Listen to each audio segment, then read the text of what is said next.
नमस्कार, मैं हूं आनंद और आप देख रहे हैं खास खबरों का बेहद खास और पावर पैक्ड न्यूज बुलेटिन सूत्रधार। अगर आम आदमी से 1 रुपए की भी गड़बड़ी हो जाए तो सरकार बिना किसी रहम किए बिल्कुल साहूकार की तरह पेश आती है। सरकारी सिस्टम आम आदमी के लिए ऐसे ऐसे नियम कायदों का जाल बुन देता है जिससे बाहर निकलने में पूरी जिंदगी भी कम पड़ जाती है। लेकिन इसी सरकारी सिस्टम में बैठे भ्रष्टाचारी अफसर एक झटके में करोड़ों रुपए हजम कर जाते हैं और यही सरकार ऐसे अफसरों पर मेहरबान भी हो जाती है। यूं तो सरकारी अफसरों द्वारा सरकारी खजाने की लूट कोई नई बात नहीं है, लेकिन सूबे में बीते कुछ सालों में गबन और घोटालों की संख्या तेजी से बढ़ी है। मामले उजागर होने के बाद शुरुआत में कार्रवाई के नाम पर जमकर सक्रियता नजर आती है, लेकिन धीरे धीरे सारे केस ठंडे बस्ते में चले जाते हैं। सरकार कार्रवाई के नाम पर सिर्फ केस और निलंबन तक ही सीमित रहती है और भ्रष्ट अफसरों से सरकारी रकम की वसूली पर कतई ध्यान नहीं दिया जाता है, जिससे इन अफसरों की हिमाकत दिनों दिन बढ़ती जाती है और जनता का पैसा इनकी जेब में चला जाता है।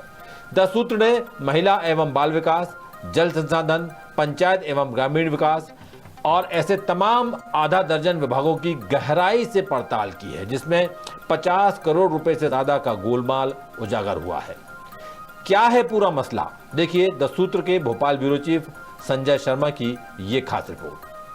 आज की खास रिपोर्ट में हम मध्य प्रदेश के सरकारी अफसरों के भ्रष्टाचार और सरकार की मेहरबानी से जुड़े कुछ चौंकाने वाले मामले बता रहे हैं, जिस पर ना तो नियम कायदे बनाने वाले नेता मंत्रियों का कोई ध्यान है, ना ही नियम कायदों को जमीन पर उतारने के लिए जिम्मेदार अफसरों की कोई तवज्जो।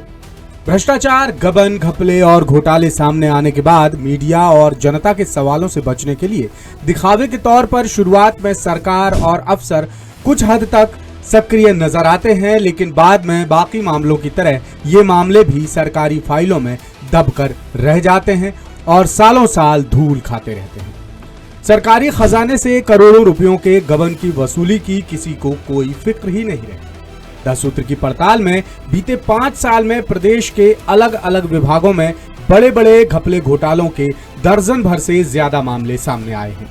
इन मामलों में जांच हुई और कुछ अफसरों पर केस भी दर्ज हुए, लेकिन बाद में सब कुछ ऐसे भुला दिया गया जैसे कुछ हुआ ही ना हो। ऐसे में वसूली की बात तो बड़ी दूर की कौड़ी है। सरकार की नीति और सरकारी सिस्टम की नीयत पर क्या सवाल नहीं उठने चाहिए? जरूर उठने चाहिए, क्योंकि सरकारी खजाने की लूट की फहरिस्त बड़ी लंबी है और इनमें नुकसान हो रहा है सिर्फ और सिर्फ आम आदमी का। ताजा मामला जबलपुर के पब्लिक ऑडिट ऑफिस में 7 करोड़ रुपए से ज्यादा के गबन से जुड़ा है, जिस पर सरकारी कर्मचारियों की भविष्य निधि, वेतन और पेंशन का हिसाब किताब रखने का बड़ा अहम जिम्मा है। यहाँ बीते दिनों एक बिल में बड़ी हेराफेरी पकड़ में आई थी। मामले की जांच में घोटाले की सारी परतें खुल गई। इसमें अब तक 7 करोड़ रुपए से ज्यादा का गबन सामने आ चुका है। ये पैसा रिटायर्ड और दिवंगत कर्मचारियों की भविष्य निधि और पेंशन फंड का है। विभाग के जॉइंट डायरेक्टर अमित विजय पाठक ने मीडिया को बताया कि उन्होंने मार्च के पहले हफ्ते में ही विभाग का कार्यभार संभाला है। मामले की शिकायत के बाद विभाग और पुलिस ने जांच पड़ताल शुरू कर दी है। एक हमारे यहाँ के कर्मचारी थे सहायक ग्रेड 3 संदीप शर्मा जी। ऐसा प्रतीत होता है कि उन्होंने जो IFMIS की हायरार्की के अधिकारी हैं, जो वेतन आहरण और अन्य देयकों को पारित करने के लिए जो एक हायरार्की बनाई हुई है IFMIS सिस्टम में, उन अधिकारियों के लॉगिन आईडी पासवर्ड को हैक करके या उसमें मैनिपुलेशन करके कुछ राशि को अन्य खातों में अंतरित किया है। ये ऐसे व्यक्तियों के खाते हैं जो शासकीय कर्मचारी नहीं हैं। संभावना यह है कि ये उन व्यक्तियों के खाते हैं जो संदीप शर्मा जी के या तो परिचित हैं या उनके रिलेटिव हैं। ये पूरा सिंगल हैंडेडली संदीप शर्मा के द्वारा किया गया कृत्य लग रहा है, लेकिन फिर भी अभी जांच का विषय है। इसमें जब तक साइबर सेल या साइबर एक्सपर्ट लोग जांच करके नहीं बताते कि लॉगिन आईडी पासवर्ड को किस तरह से मैनिपुलेट किया गया, तब तक कोई निश्चित निर्धारित निष्कर्ष निकालना कठिन होगा। चलिए, बड़ी अच्छी बात है कि जांच पड़ताल कराई जा रही है, लेकिन सरकारी खजाने से गायब 7 करोड़ रुपए की वसूली की जाएगी या नहीं, इस पर किसी का कोई ध्यान नहीं। अब आपको पूरा मामला तफसील से समझाते हैं। दरअसल 2025 की शुरुआत में जबलपुर ट्रेजरी में लोकल ऑडिट ऑफिस से पेमेंट के लिए एक बिल पहुंचा था, जिसमें अंकों और शब्दों में अंतर होने की वजह से ट्रेजरी ने बिल नामंजूर कर दिया। साथ ही बड़ी गड़बड़ी की आशंका होने पर गुपचुप तरीके से जांच शुरू कराई गई, जिसमें शुरुआती तौर पर 51 लाख रुपए के गबन का पता चला। फिर बात जब बड़े अधिकारियों तक पहुंची तो बारीकी से मामले की जांच कराई गई, जिसमें सरकारी खातों से 7 करोड़ रुपए गायब होने का खुलासा हुआ। इस खेल को तत्कालीन joint director local audit Manoj Barhiya की लॉगिन आईडी और पासवर्ड के दुरुपयोग के जरिए अंजाम दिया गया। शुरुआती पड़ताल में कंप्यूटर ऑपरेटर संदीप शर्मा और अमित मिश्रा समेत 2 महिला कर्मचारियों की भूमिका संदेहास्पद पाई गई और उन्हें सस्पेंड कर दिया गया। साथ ही ज्वाइंट डायरेक्टर बरहिया को लापरवाह मानकर उन्हें भोपाल ऑफिस में अटैच कर दिया गया। इधर घोटाला सामने आने के बाद दफ्तर में कुछ दिनों तक खलबली जरूर मची, लेकिन अब मामले को पूरी तरह भुला दिया गया है। पुलिस कार्रवाई की सिफारिश के बाद विभाग ने भी पल्ला झाड़ लिया है और 2 महीने से ज्यादा समय बीतने के बावजूद 7 करोड़ जैसी भारी भरकम रकम की वसूली को लेकर अधिकारी बेफिक्र हैं। अब आपको कुछ और मामले बताते हैं। 2 साल पहले शिवपुरी लोक निर्माण विभाग में भी 7 करोड़ रुपए से ज्यादा के भ्रष्टाचार का मामला सामने आ चुका है। शिवपुरी में 2018 से 2023 के बीच सरकारी खजाने से 7 करोड़ रुपए से ज्यादा का गबन हुआ था, जो पीडब्ल्यूडी के कर्मचारियों की सैलरी का पैसा था। जिला कोषालय अधिकारी की शिकायत पर मामले में 4 रिटायर्ड अधिकारियों सहित कुल 15 कर्मचारियों पर केस दर्ज किया गया था। घोटाले के मास्टरमाइंड की तलाश शुरू कर पुलिस ये पता लगाने में जुटी थी कि आखिर इतनी बड़ी रकम का गबन कैसे किया गया। हैरानी की बात यह है कि जांच कहां तक पहुंची, इसके बारे में किसी को कुछ भी अता पता नहीं है। लेकिन द सूत्र की पड़ताल में घपले की पूरी कहानी सामने आ चुकी है। लिहाजा हम आपको बताते हैं कि करोड़ों का गबन आखिर हुआ कैसे। दरअसल कोरोना संक्रमण काल से लेकर 2023 तक शिवपुरी ट्रेजरी पीडब्ल्यूडी से पहुंचे बिलों के आधार पर वेतन का भुगतान करता रहा। इस दौरान कोष एवं लेखा आयुक्त के पास सरकारी खजाने में सेंध लगाने से जुड़ी कुछ शिकायतें पहुंची, जिसके बाद जांच में करोड़ों रुपए की गड़बड़ी पकड़ में आ गई। बीते 5 साल में फर्जी बैंक खातों में 7 करोड़ रुपए से ज्यादा का भुगतान सामने आया। ये खेल सीनियर अधिकारियों की लॉगिन आईडी और पासवर्ड का दुरुपयोग कर खेला गया था।